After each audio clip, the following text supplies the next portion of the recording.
So, it is now my pleasure to introduce my colleague, Dr. Rachel Nielsen, to lead a tabletop exercise. Rachel, over to you. Hey, everybody. Welcome back after lunch. So I'm Dr. Rachel Nielsen. I'm the Director of Targeted Violence Prevention at the McCain Institute. Previously, I am a practitioner in the PPN and have been familiar with McCain's work for a while. I am out of Colorado, and so I have a lot of my Colorado folks in the room, which I appreciate. I'm going to steal a couple of things that we've used there, but knowing that every time we try to develop prevention, intervention programming anywhere, it needs to be context specific. So, our goal is to give some universal ideas, get everyone talking, but, none of us are coming with the ultimate answers. Really, I think a lot of the success in Colorado in the leaner years were because of our relationships with one another. And I do want to thank CP3 for having the vision to put people in geographic regions to try to start getting these relationships built across sectors. So back in the day, Jenny Presswalla, who is still with CP3, started to get different social workers, correctional folks, U.S. Attorney's Office, practitioners, all in the same place to start talking about what is the issue, what were missed points of opportunity in other cases, what research might lend itself to this space since there's not a lot that is specific to targeted violence, and what could we as a state do about it. In 2019, we also had some technical support and funding from the National Governors Association. So what I'm going to do with you all is a little bit of a takeoff from what we did in that room in 2019 to try to get a sense of what do we already have that we can leverage in this space, and what is missing that is becoming apparent when we're trying to take what we already have and apply it to this space. Where are we falling short? Is it information sharing issues or concerns? Is it training? Is it the actual people? Is it another resource? Another issue is sometimes we'll have a resource, but we're not using it, right? Or we're just kind of barking up the wrong tree and approaching it in a way that's not effective when the tools are actually available and we're just not thinking about it that way. So for example, having it be a fairly new concept to have social workers, educators, and therapists in this space, have it not be a law enforcement driven issue. So what we're going to do is we're going to go through a case scenario. And originally, when I learned how to do this with groups, we use something called the nominal group technique. It's a way to gather and sort through different solutions to complex issues that don't really have a clear answer, but are also likely to evoke a lot of opinions and probably controversial opinions, potentially. But it's just one of multiple different kinds of scenario-based functional assessments. So Google this later when you have a chance, but there are different techniques that can help leverage the knowledge and the opinions of everyone in the room. In general, these different kinds of assessments have a number of positives. So one is it's going to help us develop our problem solving. One of the things that I recognized in running through different scenarios with other folks and having a year to play around with that is the stakes were not high. And what I said, what somebody else said they would have done in a fictional scenario or in a scenario of an attacker that had already been arrested was I can mess up in the room or I can say something that won't exactly work. and test that out, I can also see what other people are going to do in that scenario. So it built trust because I could see, I could hear over multiple cases what this law enforcement agency would do, what the FBI could and could not do, what would happen if it was a minor, what would be different if it was an adult, right? And play around with that. And I think that's really powerful to run through that, not just for, sussing out problems and gaps, but also to have trust among the team members and to recognize each other's professional limitations and the way that each profession makes decisions, because these cases never have one singular clear lead. We need to be able to all function together and to do what is appropriate for our professional lane. I think there's also a lot to be said about professional and ethical decision making, where the liability is spread and is better. Our decision making is better when you don't have one person making these decisions. And especially in a fledgling subfield, we definitely want more than one set of eyes on a case to make these decisions. It helps our learning experiences stick with participants. So I would ruin it if I tried to repeat it, but before lunch, somebody was saying essentially, you could teach it to me, but I'm going to understand it if I'm doing it. There was a study a number of years ago actually about human trafficking and how do you get law enforcement to take on new approaches to helping human trafficking victims. Do you go at it by trying to get law enforcement to understand the struggles of human trafficking victims, to empathize, to know what those stories might be like so that they can better interview and understand the resistance of that client? Or what they found was actually more effective is you put protocols into place. You have systems, you have expectations, and then as officers do it, they pick it up and they understand it. But you get at it better by having protocols in place and then learning by doing. So let's use this as a safe space to play around with things that feel dangerous, but I think really lead us to feel competent and confident about our abilities to make decisions and then keep working as a case's risk increases or decreases. So finally, it allows us to just explore and kind of play with this material. And for those of us who work and learn differently, kinetically, verbally, we're not just reading stuff here. So we're going to have basically 2 rounds. So we're going to run through a scenario, and your all's exercise is going to be to talk about first, what are the challenges in this case? And you're going to find that much like real life scenarios, it is not clean cut. It is not laid out all pretty for us. There's a lot of professional judgment that could come in.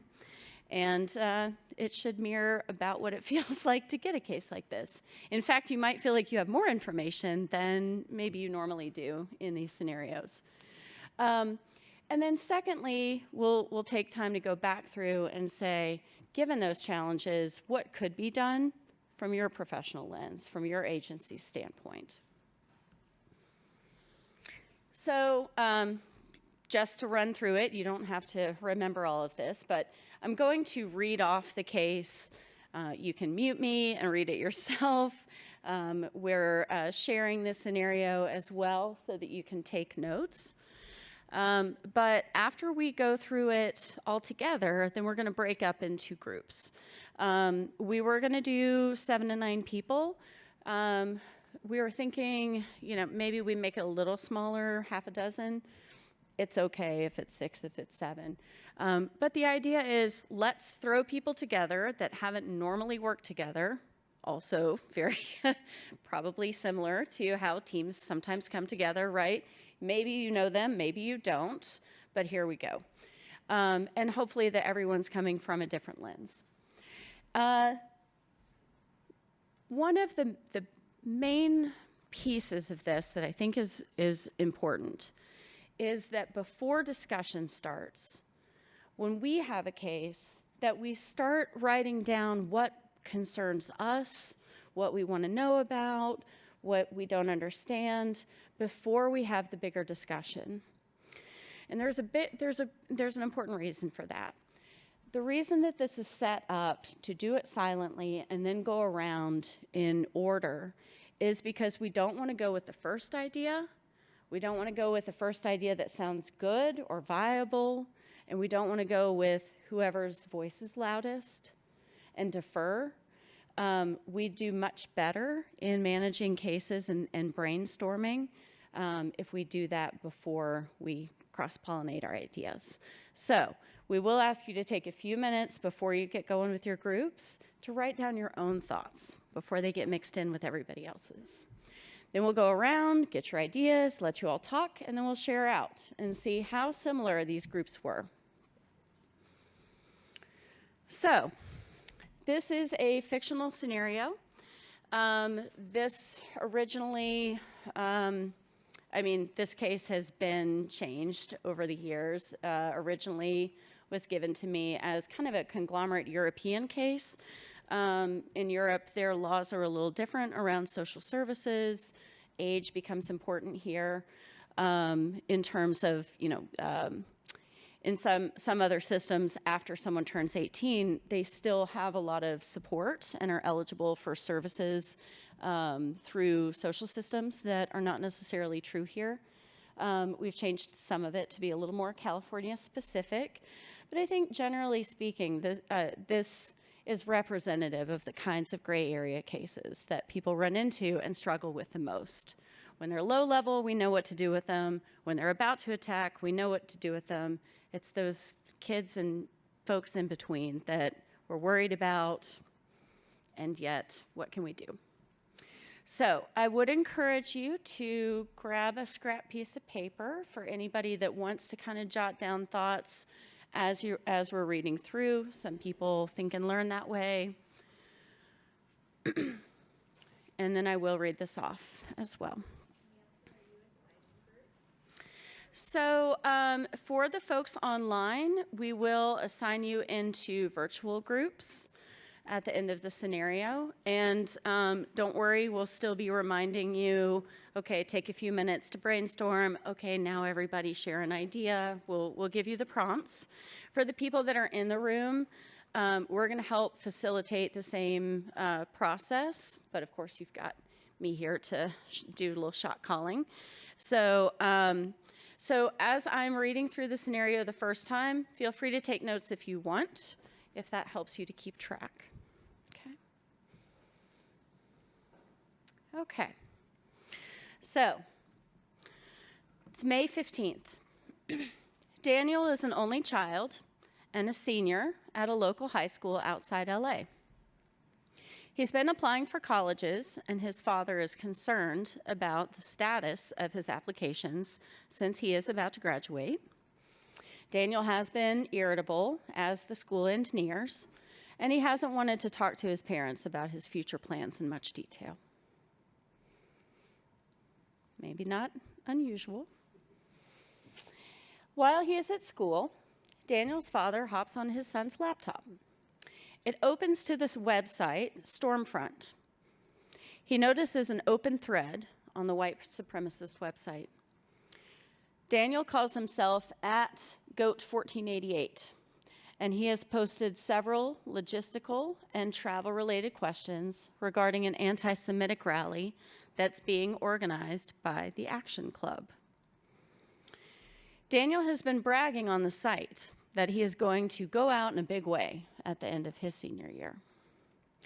Daniel's father is worried that his son might try to travel to that rally, which is scheduled for mid-June in San Diego. So reminder, last slide, May 15th, mid-June. He worries that his son is just lost in general after the pandemic. Daniel is has always been bright and performed well in school. In fact, he skipped 8th grade and is still 17 years old. He was passionate about engineering before the COVID-19 pandemic, but now feels like the opportunities he once might have had have all but disappeared. Over the course of his senior year, Daniel has openly expressed his views against current policies on immigration, both on Snapchat and in class. He even wrote a sociology paper on minority groups and birth statistics that was alarming to the teacher. Because of his views, he's lost several longtime friends who don't want to associate with him anymore, and his attitude has caused a rift with his father. A few days later, Daniel's father is concerned about his son's lack of interest in participating in family activities and the amount of time he spends online. He decides to confront him, and he tells Daniel about the online material he saw on his laptop and says he's upset about the racist comments and hateful language that he saw in his postings on the Stormfront forum because they do not reflect the way he was raised. Daniel does not reply to his dad's questions and leaves the house. He returns home a day later. It's now late May. Dad runs into Bobby, who is a good friend of Daniel's, at a local store, and they start talking about graduation. The friend tells Dad that Daniel hasn't been hanging out with him anymore, and that he saw him with someone arrested for illegally possessing firearms. Dad's feeling hopeless, doesn't know what to do. He considers calling local law enforcement, but wonders how they would respond. Instead, he calls the school resource officer at Daniel's high school, which is against his wife's wishes. Daniel's mother says this is just a phase, and their son has been through enough with all the pandemic. The SRO informs Dad that a few months ago, Daniel appeared to be under the influence of alcohol. He doesn't have a criminal record. He's never been suspended or expelled from school. And his graduation is in 2 weeks. And then summer begins. So, that is our scenario that we're going to grapple with for the next little bit. So again, the 2 rounds are, what are the challenges? And I don't want to overly define that for you, right? Your challenges, your questions, your concerns, whatever verb you want to stick in there, right? And then the second round will be, and what are you going to do about it, okay? So with the scrap piece of paper you have or your scenario, we're going to go through the rounds. So like I said, you're going to take a few minutes just to yourself to be thinking about this, get your thoughts down, and then we'll move on to sharing out with the groups. So again, for those in the room, I'm going to need you to get yourselves into groups of about 6 people. And online, Neil is going to help to break you into different groups. Again, don't worry, it's actually a good thing if you end up in a group where you don't know folks. So I'll give you a minute to get sorted physically around the room.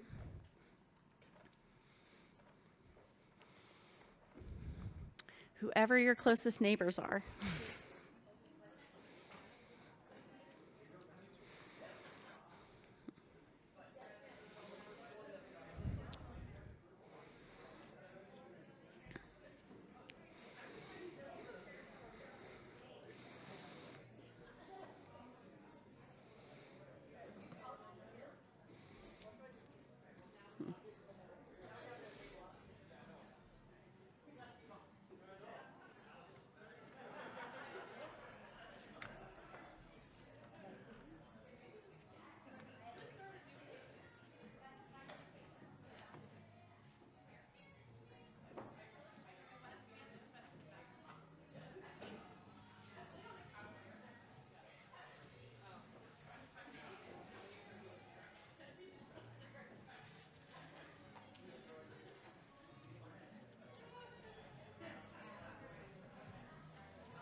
You'll take the time to go around to get an idea from everybody, and then your group will choose your top 3 concerns, and that will get shared out to the larger group.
Okay, so by now, probably everybody in the group has shared out an idea, and hopefully, we're at discussion about what your top 3 concerns or challenges are going to be for your group.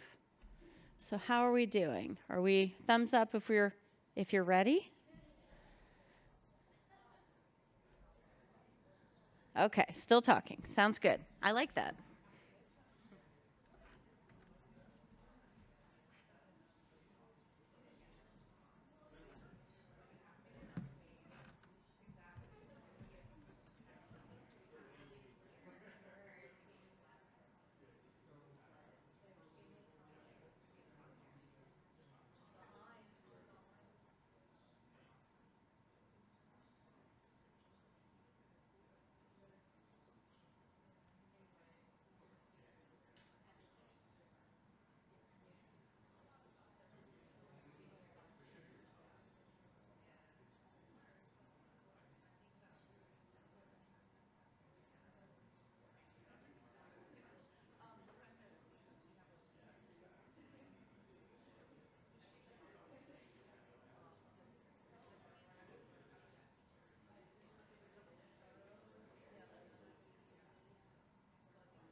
Okay, I got 1 thumbs up.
So we have a couple minutes left to wrap up your decision making around the top 3 and choose who is going to be your speaker, because we will come around with a mic and ask you for your top 3.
They're not.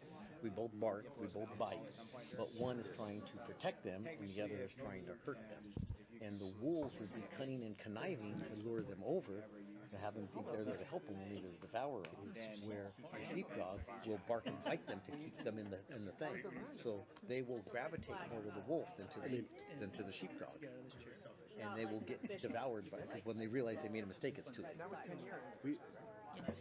We get people to voluntarily give up their firearms. Like that's one way we've done things. Like it's not a legal means. It's just a we're all the sheepdogs here, but most of the people we're trying to protect fear us more than the wolves we're trying to protect them from. Or hate us because the wolf that just stays around there and acts like they're going to protect them until it eats them, then it's too late. Where the sheepdog their whole life has been forcing them to do what they don't want to do. Or else. What would give your firearms to us. It's that simple and that complicated. Did you? Make sure no. That's not even a question. Okay, so I think we have enough folks that have made the decision or seconds from making their decisions. So let's go with the first brave souls who will share out their team's ideas. So again, this first round is just about the challenges of the case. What is the struggle? What's concerning? What are you picking out? So Brett, I'm going to pick on your group first, whoever wants to be the speaker. But what did your group decide were 3 very concerning items from this case?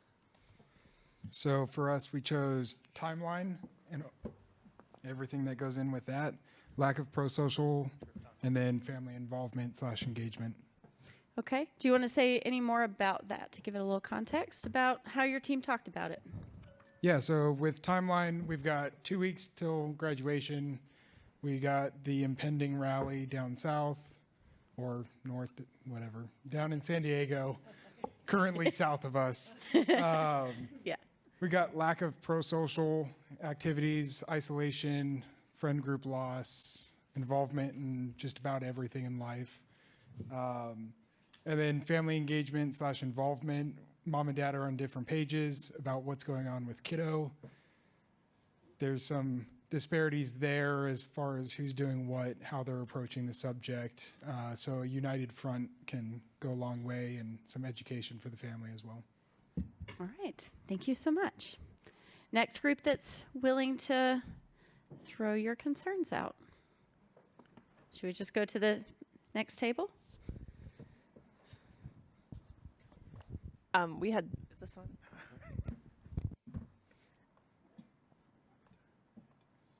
What am I missing? Oh, There you go. there we go. Yeah. So our top 3 challenges or concerns were one about the timeline, and I'll just add to the 2 things you mentioned that also this is a 17-year-old and a soon to not be high school student. So on top of the other sort of time pressure concerns, he may be about to time out of whatever services he's eligible for as a minor and as a student, and suddenly belong to a totally different set of people who don't know he exists yet as an adult and a non-student.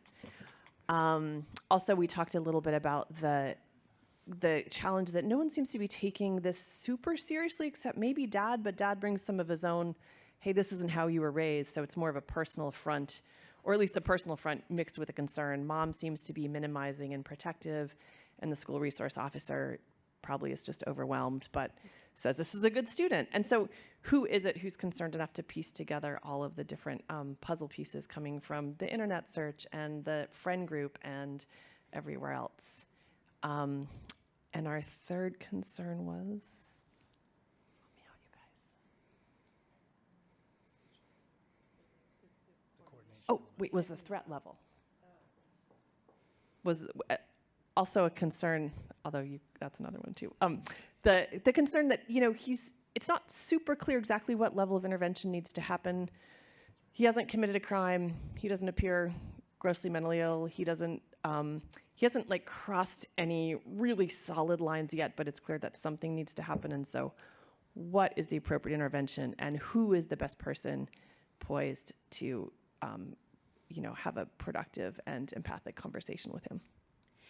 And I'll just take note of something that you said on your second concern about who is worried, who's kind of not, but that's what it's coming down to, is who is most worried is kind of becoming the lead, it sounds like. That's what's going to define it right now? Yeah, and is that person, like, for example, Dad, really savvy enough in terms of, like, does he know what his handle means? Does he know how to access social media sites? Does he know this friend who hasn't seen him in 2 months? Yeah. Excellent. Thank you. Moving to my left. Yes.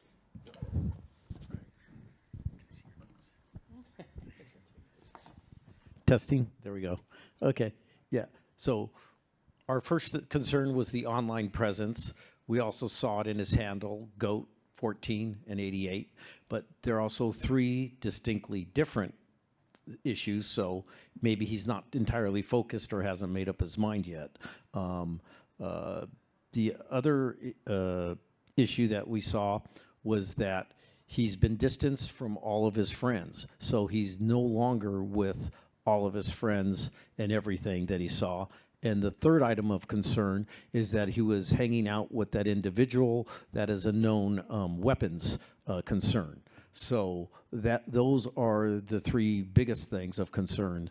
But also, because we got done, we also looked at the 3 positive things, which ironically, being 17 was one of them, because he's still a minor, so there's a lot he can't do without parental consent. So that was we saw that as a plus, not as a minus. And then we saw that his dad was keeping a close eye on him and keeping an eye to make sure he doesn't go over the deep end. So if there's any leakage, his dad will be sure to report it.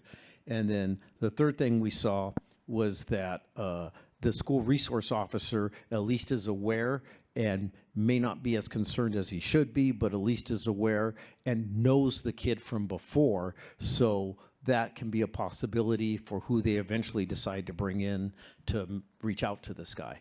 But and he is a very smart kid. That's right. Oh yeah, because the GOAT is, anarchy for the most part. 14 is anti-government, and 88 is anti-Semitism for the Heil Hitler. So it's like those are 3 very different, and in this day and age for the young kids, they're normally one of the 3, they're not all 3. So his handle is a warning, but it's also like, is he being smart enough to not let us know which one he's doing, because he's a smart kid? So it's like, it's hard to tell. Well, so the cat's out of the bag. If you didn't catch anybody on the call, if you saw the GOAT 1488, We did try to throw in like greatest of all time, right? Kind of a kid reference. But 1488, if you do run into these things where you wonder if it means something or not, ADL has a great like database to look up symbols, numbers, words like that. And, you know, yeah, theirs is going to say similarly, 14 is the 14 words, 88 is HH, Heil Hitler. And so, you know, there are so many of these things that we just don't necessarily pick up on, that's another strength of having a whole group of folks to catch these memes, cartoons, terms, whatever, because they keep changing. Thank you. All right, let's go to the table in the back. Who's our speaker? No. So we, in true fashion of a multidisciplinary threat assessment team, actually have 4 things instead of 3. Didn't listen to the instructions. and- Neither and- did the previous group with the strengths, but I well, like this. That was our group consensus. So in no particular order, because I think as we were talking about this, we all kind of had sort of there were different behaviors that we observed, or different factors that sort of stood out to different folks more so, but they were isolation. So although he's not completely isolated because he's replaced his friend group with an unhealthy group of individuals, he is isolated from the relationships that he had that were long-standing and healthy. To the best of our knowledge, we think that they're healthy with friends and with his father.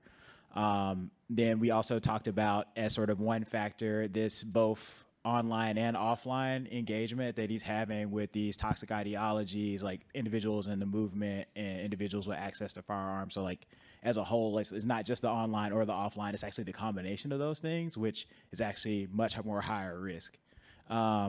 Then we looked at access to firearms, and something really interesting came up. We were talking about, well, it's potential access to firearms because we can't really verify whether this person that he hangs out with, who we don't even know their name, actually has firearms, but it's still concerning in light of all the rest of the context that we have as well, right? And so with potential access to firearms, with some of the other factors that we discussed about the threat of homicidal behavior and suicidal behavior, or both of those sort of co-occurring.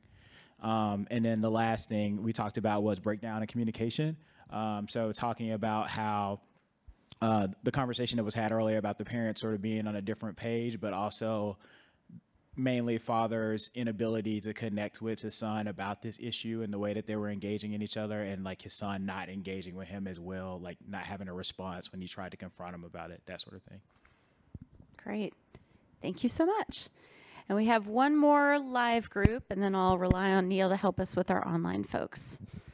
All right, our group also had more than 3, but many of them have been said by others, so I'm going to try to consolidate a little bit.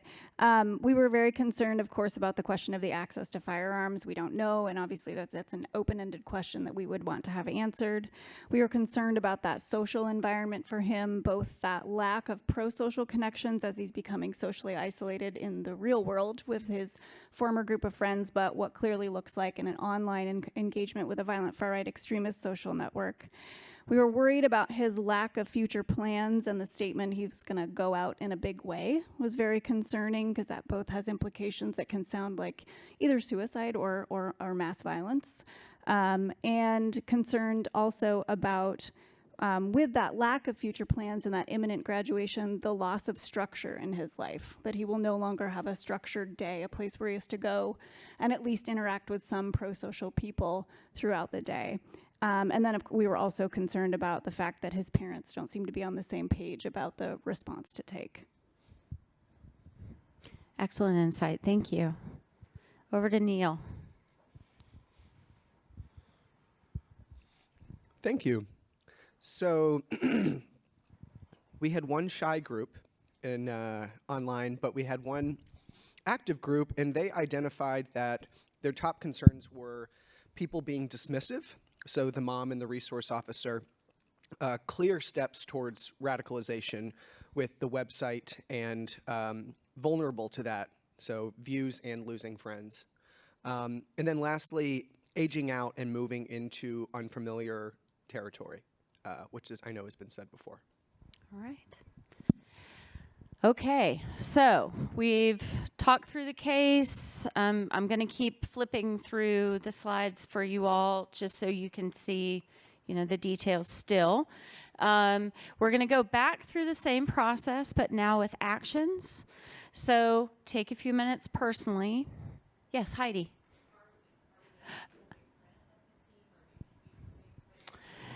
You are a person who's gotten called into this team informally because this is somehow on your desk. So if you're a therapist, this must be one of your clients. If you're a school administrator, this is a kid at your school. If you're an educator, this kid is in your classroom, right? So if this kid came to your attention in the role that you're in now, if you got that safe to call, safe to help tip, and this was the information you got, what would your natural next steps be? Okay. So, you're going to be thinking individually as, you in your role before we roll out to the larger issue of now how does the team think about it and what are your team decisions going to be about next steps, okay? So, again, we're going to take a few minutes about, given what you're seeing in this case, as a psychologist, as an SRO, as a threat assessment professional, whatever your role really is, and you heard about this case, what could you do? And then we'll go around, share an idea, vote, just like we did with the first round.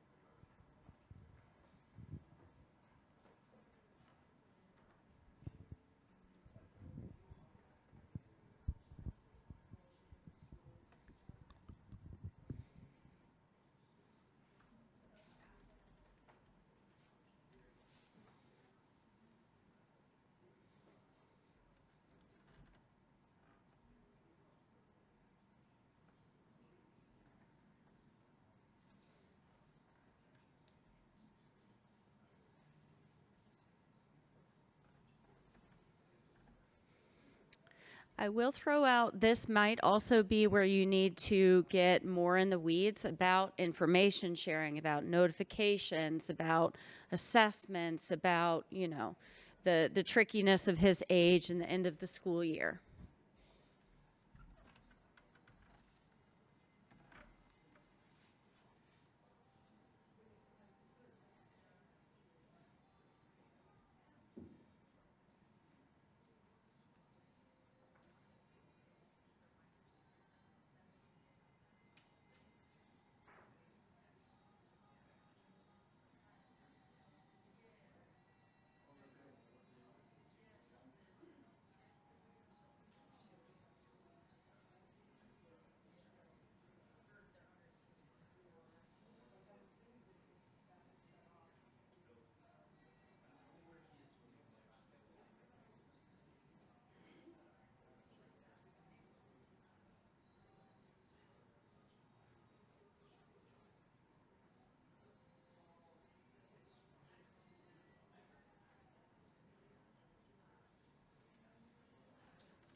So I'm trying to guess behavioral language here. It looks like everyone's still discussing, but I'm guessing by timeline, we're probably moving into voting soon. Seems like people are still having good talks, though.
Okay, so the second round sometimes goes a little faster because we've already kind of absorbed ourselves in the story. Just want to get a show of hands of who's ready with their top 3 to go around. Got 1, 2. Okay, no, I think we're good then. All right, so same deal here. We're going to go back through your top 3 actions that as a team you thought would be good next steps. Do we want to go same order, different speaker? Oh, let's start in the back. Yes. Yeah, we can get it over with. Next steps. Let's do it. So again, like it was hard to sort of name 3 things because we thought that there were a couple of things that should be happening at the same time. One of those was just sort of collecting some more information. So like based on our previous conversation about like, does this person have access to weapons? Like, what does this behavior mean? Just trying to get a better sense of what that looks like. We didn't talk about this, but actually I just thought about it. Like even when it comes to the access to weapons question, if we can confirm that that person does, that may actually dictate who goes and tries to contact this person, right? There might be some inherent danger to who tries to do follow-up with that person. And also maybe some danger to parents in the home. We also talked about making an immediate specialist referral. Again, this is like a best case scenario. Let's say we have access to Life After Hate or somebody like that. We have these clear indications that this person is at least has some sort of affinity to a far right ideology. So why not bring somebody in who's better understand this to do education for the parents, for the folks at the school, including the SRO, any counselors, any teachers. We may find out that there are other assignments that people sort of didn't know what the behavior meant, and it may just sort of give us a better picture of what's going on. We also talked about just sort of doing a range of assessments to get a more clear, holistic picture of what's going on with this individual. So again, stuff we talked about, behavioral threat assessment, potentially violence risk assessment, maybe a suicide assessment, maybe a needs assessment, all of those sorts of things, right? Trying to just get a good sense of what we should do and make an informed decision going forward. And then we also, there were the 2 last things where we talked about the need to sort of put some sort of support resources in place while we just figure out what we're doing. And we just sort of talked about potential crisis stabilization so that we can put some buffers in place while we're figuring out what we should do next. And then the last piece, we just had sort of a healthy debate about whether we should notify law enforcement immediately at this space. And it was really around the conversation of imminence, whether it's like homicide or suicide, because we have, to Sarah's point earlier, this clear statement that I'm going to go out with a bang. With the timeline that Tim talked about earlier. Again, we don't know if this is a potential indication for suicide or homicide, and then those risk factors are there because there's potential substance use. This is an adolescent who potentially has access to a firearm and is having some emotional challenges. So that's kind of where we were. I do want to draw attention to the fact that your group was talking about which kind of assessment. Do we need more than one assessment, right? That risk is different than threat. That's different than a welfare check. That's different than a psychological evaluation, right? So, and that probably more than one could be leveraged to help your team out. So great.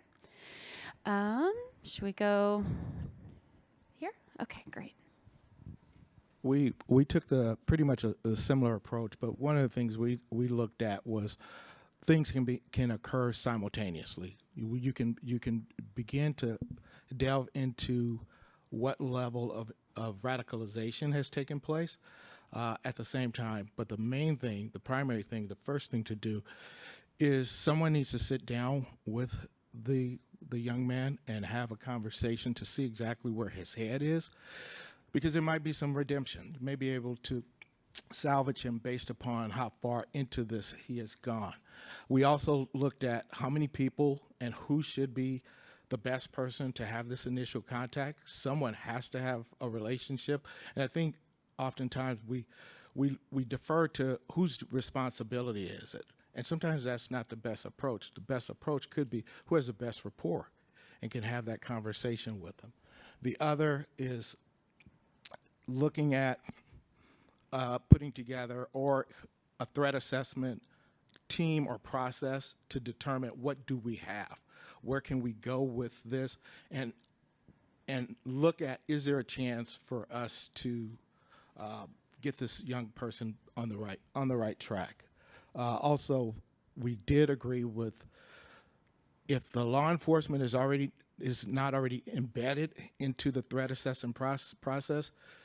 Sometimes the worst thing you can do is have the officers involved, because then it becomes about what do we have here, what's the crime, where are we going to go with it, and sometimes that's detrimental to the whole process. But looking at it from the standpoint of, So you're saying to not involve law enforcement quite yet, to hold on because that's going to shift the nature unless they're of embedded, and hopefully they're already embedded in the threat assessment process for that campus.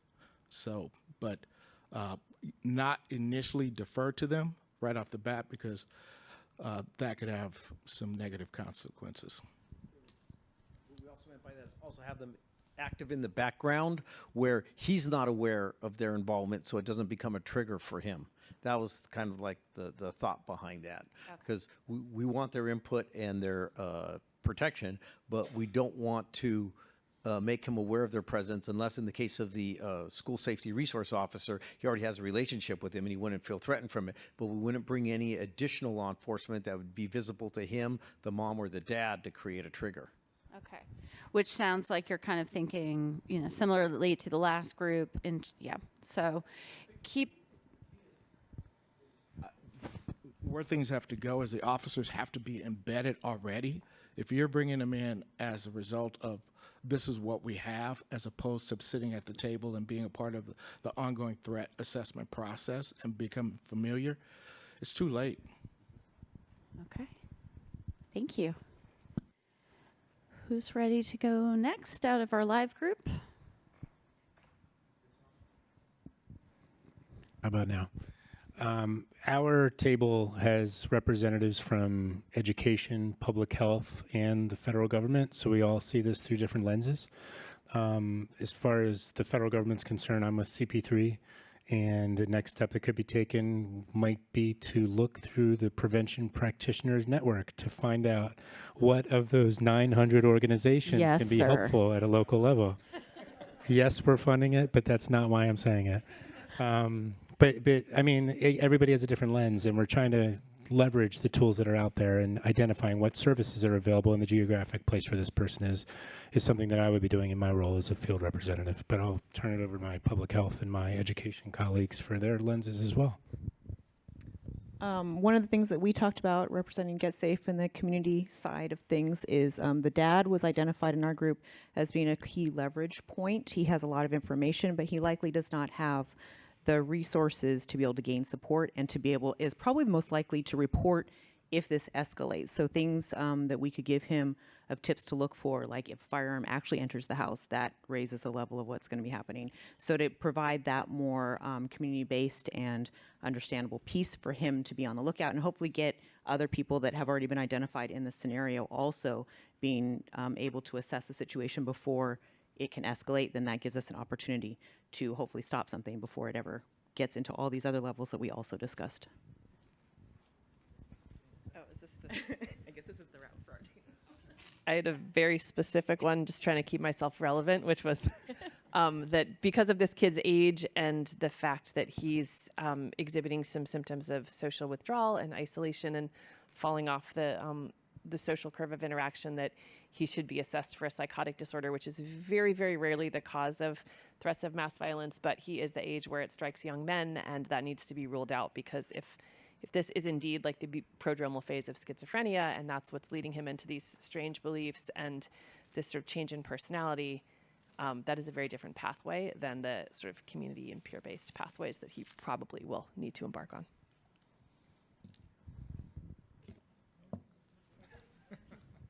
I have to say, in the different iterations of this, that is a new comment about, honing in on his age. And seriously, we know from mental health, like 17, 18, 19, 20, freshman, sophomore year in college, very dangerous time for kids to be in crisis, as they're maybe away from family, in unfamiliar territory, around other kids, maybe have access to drugs, alcohol, and a proclivity for mental health issues. Yeah.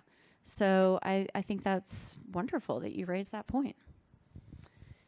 All right, next table. We had kind of three main buckets that we wanted to address. One was, of course, the weapons issue, and because we do have representatives from law enforcement on our team, we were talking about the possibility of whether a gun violence restraining order might be applicable in this case, or a report to the Joint Regional Intelligence Center. We also wanted to just figure out who could go and check for a weapon and actually search the bedroom, search the car, who could safely do that. We also talked about addressing the parents, both in terms of assessment of both of their perspectives on this, what information they have about the situation, what their perceptions are, and then maybe some skills work with them around setting healthy boundaries with him and consequences, how to interact with him in a productive way. And then finally, we talked about some kind of work with him as an individual, assessing him more thoroughly. And we did talk about various types of assessment, whether it be really a behavioral threat assessment focus, whether if I was there as a clinical psychologist doing the TSAM, which is for targeted violence, strengths, risks, and management, assessment of both the risk and the management of that risk. As well as possibly having a social worker if they were involved in life after hate. A social worker could do an assessment to look at more practical things like what's he going to do when he graduates? What kind of practical skills does he need to apply, and what kind of resources can we get him connected with in order to meet those just practical behavioral needs? And then maybe connecting him with a peer mentor, a former, because someone who's involved in the violent far right may be more willing to talk to somebody who understands that culture and that can be that cultural broker. Excellent. Different take from the law enforcement perspective. And you mentioned who could look for guns. What kind of a check is that in California? Is a welfare check going to get that?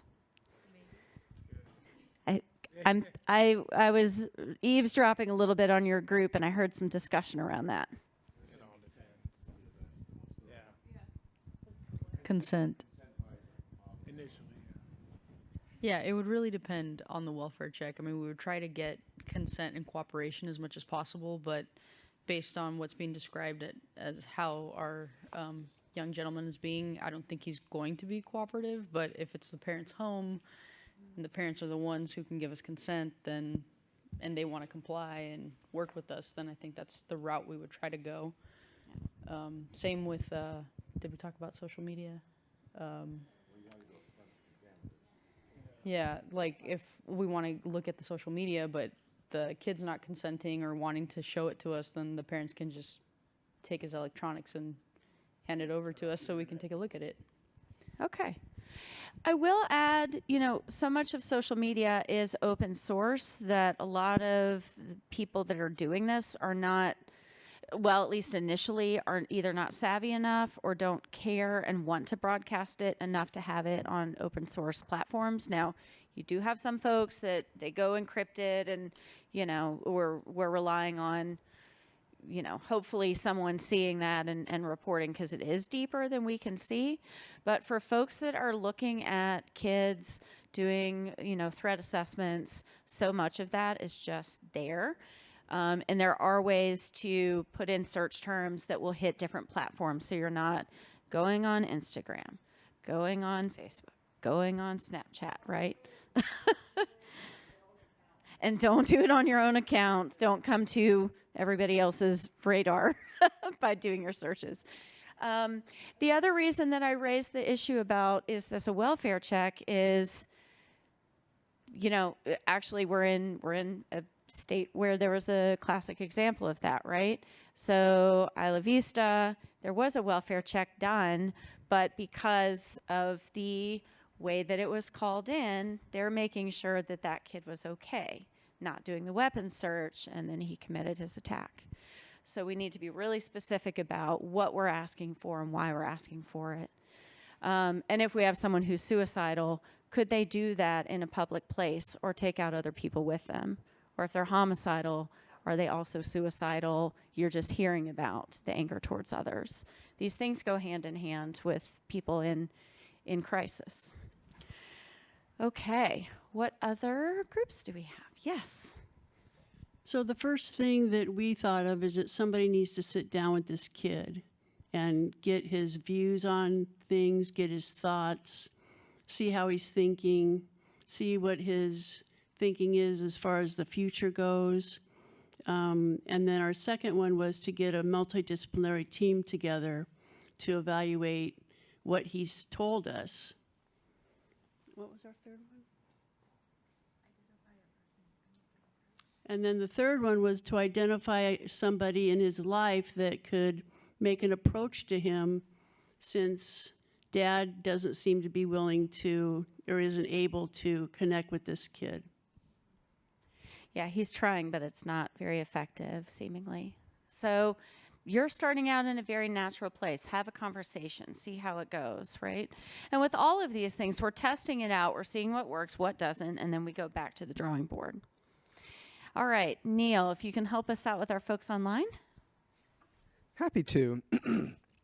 Group 1, for their 3 actions, they wanted to do an intelligence or analysis to get more information on him, the friend with the gun, his posts, then get him in for a risk assessment and maybe treatment somehow. Not sure if parents or school could make that happen.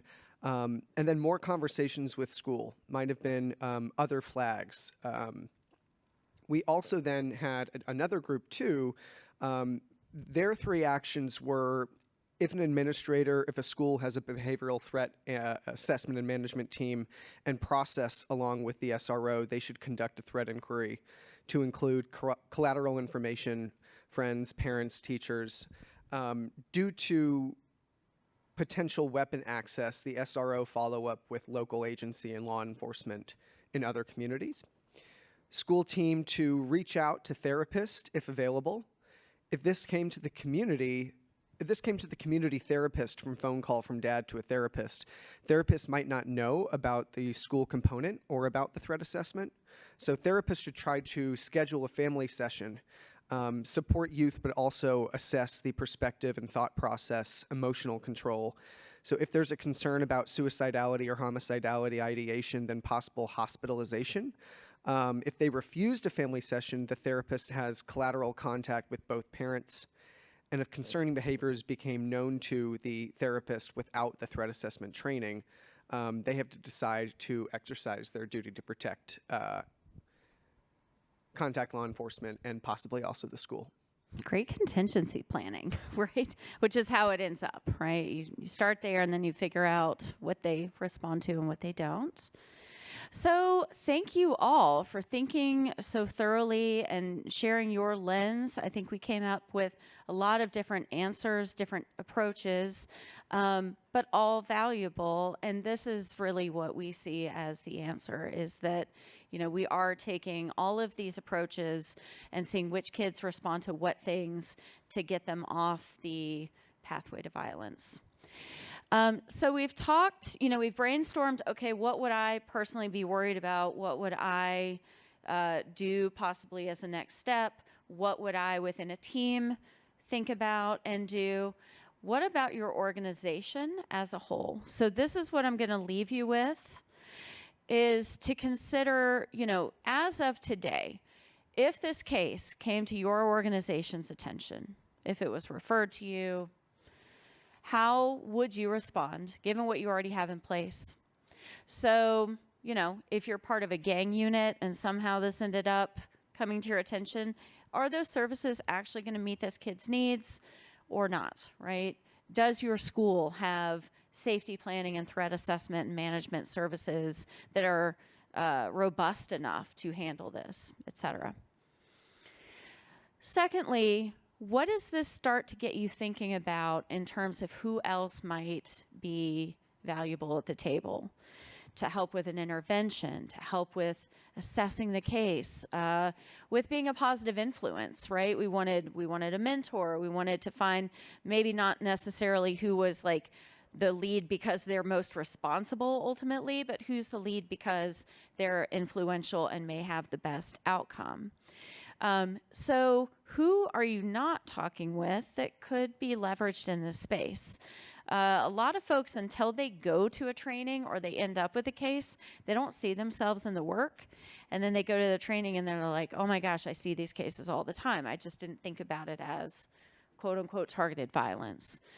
So who else do you want to pull in? And then third, do you have ideas about what else you would need to feel competent? So if you do have concerns about liability, or I don't know which assessment it would be, or we don't have somebody for that, is it personnel? Is it training? Is it networking? Is it a referral process, right? So what is feeling not good about this case? But, my hope is that this doesn't seem totally foreign, although there may be differences, that there are hopefully similarities in this case and what you all see, right? That it's not straightforward.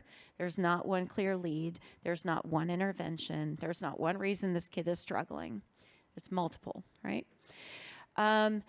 Since we do have a few minutes left, I do want to open it up for questions and comments, because we do have so much knowledge in this room. And again, with our participants online, if there were things that came up in your discussions that you thought are, worth bringing up to the rest of the group or sharing out, I would really welcome that, especially from the different disciplines.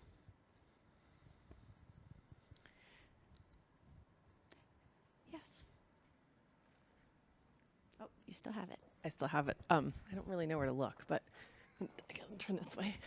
I just wanted to pick up on something that this table said, which made me so happy, which was about a gun violence restraining order. That was a piece of legislation I helped work on and provided testimony for when it came up in California. And I used to give a lot of talks, well, I still do, but back then when I was giving talks to law enforcement and like forensic psychologists and forensic psychiatrists, people doing threat assessment all the time. And I would always say, like, who's ever heard of the gun violence restraining order? And it would be like crickets. So I'm so glad that that is something that is out there and people are thinking about. And for those who don't know about it, it's a piece of legislation where, in the absence of criminal activity and in the absence of any kind of mental health history, if somebody's making threats, credible threats of serious violence, law enforcement and family members, and in California now some school officials and employers, can apply for a civil order to have firearms from the home removed, firearms they possess removed, and to put a purchase prohibition in place. Law enforcement can get an emergency order, or law enforcement and family can get an ex parte order, and then there's an order after hearing after a few weeks. And the Violence Prevention Center that I work with has done some research on this. Turns out they're actually most effective in preventing suicide, even though they were designed to prevent mass shootings. But there's a lot of good evidence that they have prevented a number of mass shootings as well. And even though in California you have to be 21 to purchase a firearm legally anyway, there is sort of a way in which, with minors, particularly if parents are not working with you, there can be a role for these. It's a little bit of a technical loophole, but suffice to say, don't rule it out just because you're working with a minor, because it can still be effective. This actually stemmed from the Isla Vista shooting, when that was the real impetus for getting this pushed forward into the legislation. Yeah.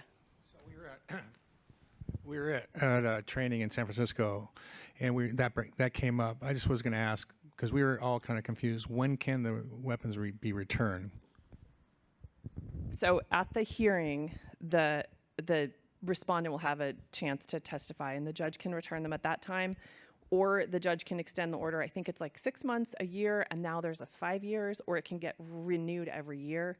So I can't remember if there's a way you can go back while, if the judge says it's going to be a year, if you can go back in 9 months and plead your case. There probably is, but generally there's a series of time frames at which the order would either expire or come up for renewal in California. I think it varies with states. Right now, 19 states have this, including the District of Columbia, and some other states are considering it, and it varies slightly by state. Yes, so that was kind of a big thing in our group, because if the threat isn't valid and the gun owner loses rights to everything, so it was kind of we had one guy who was a hard charger. He goes, "Gotta do that right now, right now, right now." And we're all kind of, well, let's wait and make sure the threat is valid and everything, because it is a loss of rights in a sense. So, I mean, not saying it's not a valid thing, but you know, it has to be really evident that there's a reason to use it. That's it. And just one more thing, and then I'll shut. But it is a civil order, and it is state only, and it is time limited. So after that 6 months or that year or whatever, your rights are fully restored within your own state and federally to own a firearm. There's nothing on your criminal history.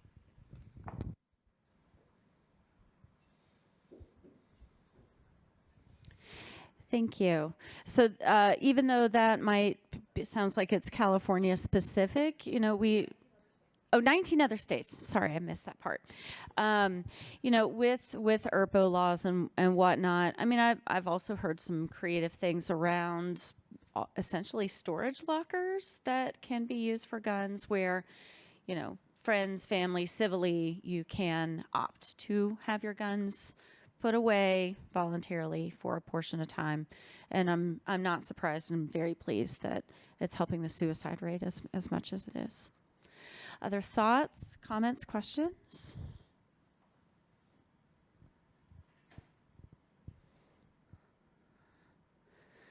All right, you guys have been working hard, so we'll give you a few minutes back. We're going to take a break here and then get started again with another panel. Thank you all so much.